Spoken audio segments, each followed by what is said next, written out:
70s. I wasn't even born then. Oh, Yeah. Okay, what do you need to know? all right. So here's the first question. It's a political question. All right, talk. I can hardly hear you. Talk Yeah, up a little talk more. loud. Okay. How was John F. Kennedy perceived during his presidency, and how did his assassination change the public perception? Well, his perception during his presidency was, I'm trying to think of the name. What's the name of Kennedy during his presidency was like not melodrama or.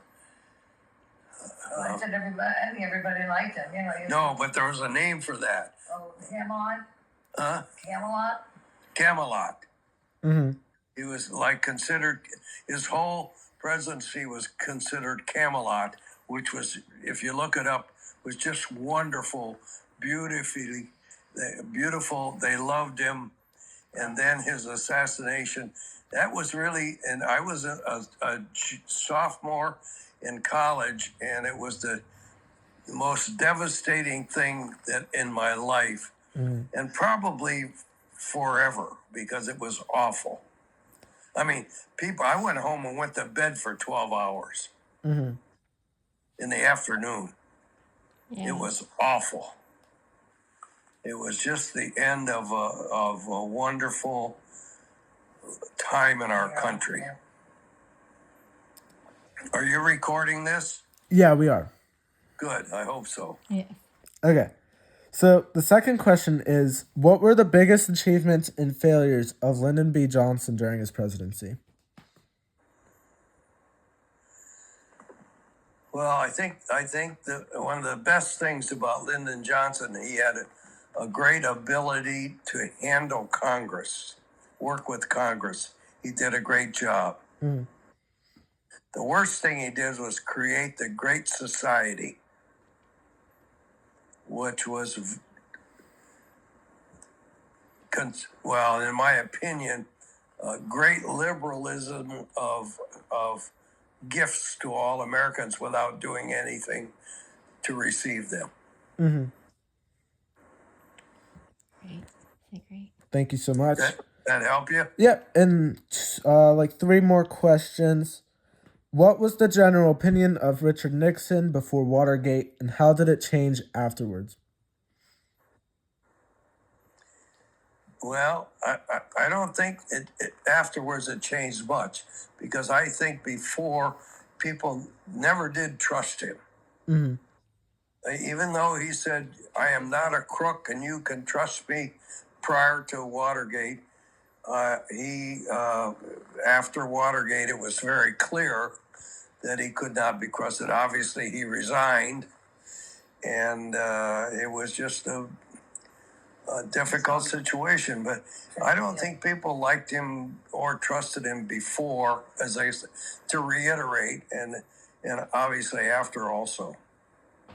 Well, all right, and 2 more questions. How did the Vietnam War affect the economy in the 1960s and 1970s?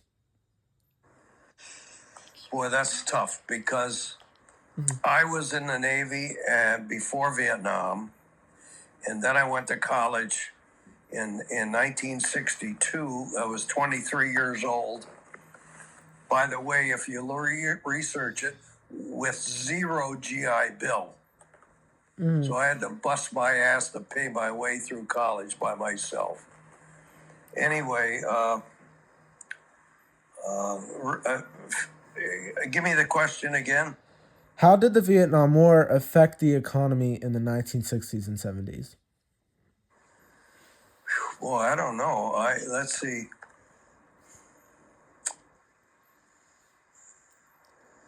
Vietnam War, it's accelerated in the mid 60s. I started college in 62, graduated in 66. I worked my way through college at $1 an hour, and I didn't notice any difference in in the economy, but I wasn't paying much attention except to get $1 an hour, so I could afford to live. I don't know. I'm not sure I can answer that question. I don't know there was any effect. Obviously, I assume that we spent a lot of money on military, so it probably caused some inflation. But I'm unclear on that. That's all good. Okay, so in the final question, what was it like living through the economic struggles of the 1970s, including inflation and stagflation? Just answer that. Well, let's see. We lived in California. We bought our house in 1971, by the way, for $29,000. That's good.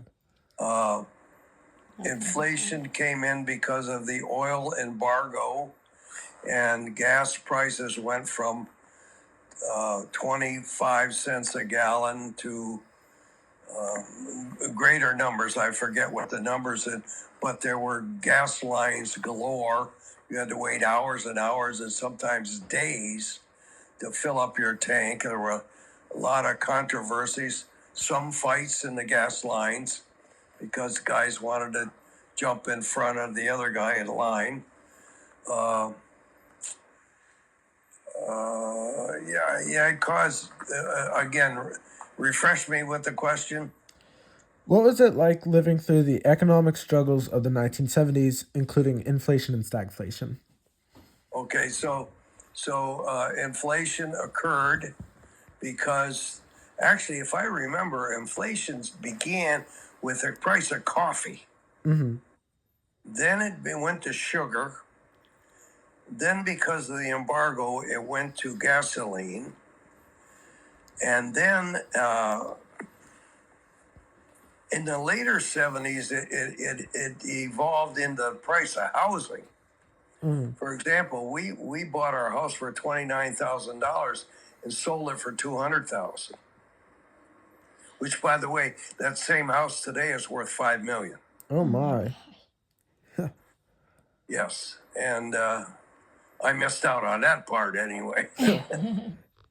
But it was the beginning of inflation in the 70s, and it ruined the economic culture of California. California was a nice, peaceful state, low cost of living, low market basket was very cheap. Going to the grocery store was inexpensive. Housing was inexpensive. And then all of a sudden, it all took off. And that's why people are moving out of California in droves because they can't afford it. Yeah. It's awful. Thank you so much for joining us today. All right, I have one question for you. What's that?